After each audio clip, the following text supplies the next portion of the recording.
அசாம் மாநிலத்தைச் சேர்ந்தவர் 19 வயதான மாயா கோகாய். இவரும் 21 வயதான ஆரவ் ஹனாய் என்பவரும் காதலித்து வந்துள்ளனர். இவர்கள் இருவரும் கடந்த 23ஆம் தேதி பெங்களூரில் இந்திரா நகர் பகுதியில் உள்ள தனியார் ஹோட்டலில் அறையெடுத்து தங்கியுள்ளனர்.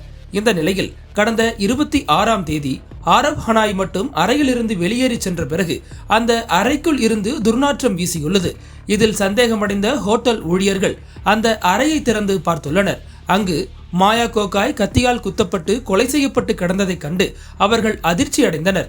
இதையடுத்து இந்த சம்பவம் குறித்து போலீசாருக்கு தகவல் கொடுக்கப்பட்டது. தகவல் அறிந்த போலீசார் உடனடியாக சம்பவ இடத்திற்கு விரைந்து வந்து கொலை செய்யப்பட்டு கிடந்த மாயா கோகாய் உடலை மீட்டு பிரேத பரிசோதனைக்காக மருத்துவமனைக்கு அனுப்பி வைத்தனர். இதையடுத்து இந்த சம்பவம் தொடர்பாக போலீசார் வழக்கு பதிவு செய்து விசாரணை நடத்தி வந்தனர்.